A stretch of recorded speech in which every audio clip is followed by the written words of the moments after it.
वसई विरार महापालिकेच्या हद्दीमध्ये जवळपास 80,000च्या वर दुबार नावं हे मतदार यादीमध्ये आलेले आहेत आणि ही नावं पूर्णपणे दुरुस्त करावीत या मागणीसाठी बहुजन विकास आघाडीनं महापालिकेला तसं तक्रार अर्ज सुद्धा केलेला आहे। आणि आता सध्या माझ्यासोबत बहुजन विकास आघाडीचे संघटक सचिव अजू पाटील आहेत। तर सर, नेमकी काय दुबार नावं म्हणजे किती नावं आहेत आणि कशा पद्धतीची आहेत? जवळपास 80,000च्या वरती नावं आहेत आणि अजूनही आम्ही शोधतोय।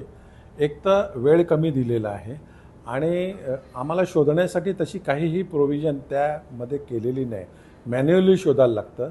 आणि आमच्या लक्षात आलेलं आहे का मशीन घोटाळ्यापेक्षा ही एक नवीन पद्धत आहे की मतदार यादीमध्ये दुबार नावं आहेत, काही ठिकाणी फोटो वेगवेगळे आहेत, नावं सेम आहेत, काही ठिकाणी फोटो सेम आहेत, नावं वेगवेगळी आहेत, इपिक नंबर काही ठिकाणी एक आहेत, काही ठिकाणी इपिक नंबर वेगवेगळे आहेत। तर असा सगळा मोठा घोळ त्या मतदार याद्यांमध्ये आहे आणि ह्यावरच विधानसभा त्यांनी काबीज केली। आमची मतं कुठे कमी झाली नव्हती, मग आम्ही त्याच्या मागे लागलो। आम्ही ज्यावेळी सर्च केलं आणि हे मॅन्युअली करायला लागतं सगळं, त्याच्यामुळे वेळ जास्ती जातो। त्यावेळी आमच्या लक्षात आलं की अशी झालेली आहेत आणि मग वसई विरार महापालिकेला आम्ही तशी डिटेल प्रिंटआउट मारून 80,000च्या वरती नावं आहेत, अजूनही नावं मिळत आहेत, ती दिलेली आहेत, पेनड्राईव्ह देखील त्यांना दिलेलं आहेत आणि आमचे कार्यकर्ते विभागवार त्याच्यामध्ये जाऊन शोधतात। महापालिकेचे जे घरपट्टीचे कर्मचारी आहेत किंवा BLO आहेत ते देखील फिरत आहेत। तर अनेक अशी नावं आहेत की त्यांना देखील मिळत नाहीत, जी सिंगल नावं आहेत की त्यांना फॅमिली नाही। तर असा डाऊट आहे की जी मनुष्य सप्लाय करणाऱ्या ज्या मोठ्या मोठ्या एजन्सी आहेत त्यांची अशी सगळी नावं इकडून तिकडूनची वेगवेगळ्या प्रदेशातली वेगवेगळ्या मतदारसंघातली ही टाकलेली आहेत आणि त्यांचा निवडणुकीला वापर केला जातो। त्यामुळे आम्ही यासंबंधी एक तर ती नावं वगळावीत, जी नावं सापडतच नाहीत ते लोक सापडत नाहीत ती एक तर नावं वगळावीत असं आम्ही मागणी केलेली आहे। आणि यावर काहीतरी कारवाई नाही झाली तर नाईलाजाने आम्हाला शेवटी न्यायालयाकडे धाव घ्यायला लागेल। म्हणजे नेमका तुम्हाला काय वाटतं की ह्याच्यामध्ये काय फटका बसू शकतो आणि ह्याचा तुम्हाला फटका का बसू शकतो आणि ह्याच्यामधलं नेमकं षडयंत्र कुणी केलेलं असू शकतं?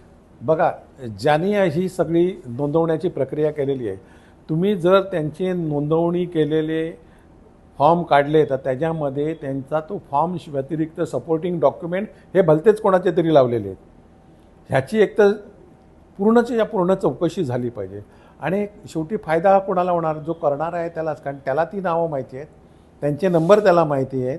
त्याच्यामुळे हे करणारी जी व्यक्ती आहे तीच त्याच्यामध्ये गैरफायदा घेऊ शकते। आणि ह्याचा विधानसभेला आम्हाला प्रत्यय आला की सकाळी ज्यावेळी मतदान केंद्रावर लोक लाईनीत उभे राहिली तर कोणी ओळखीचे चेहरे त्या प्रभागातले दिसले नाही।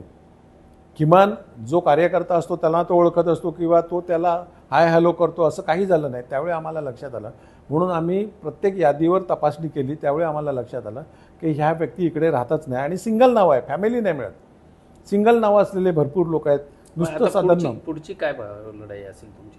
पुढची लढाई ही आहे की ही नावं वगळावीत, यासाठी आम्ही डिटेल दिलेलं आहे आणि जे राहत नाहीत त्यांना देखील इथून काढावं असं आम्ही सांगितलेलं आहे। नाही झालं तर आम्ही न्यायालयीन लढा लढणार।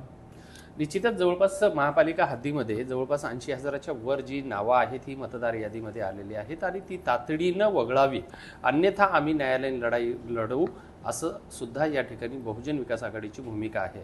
त्यामुळं नेमकं आता प्रशासन यावरती काय कारवाई करतं हेही पाहणं तेवढंच महत्त्वाचं आहे। विजय गायकवाड, TV9 मराठी, वसई विरार।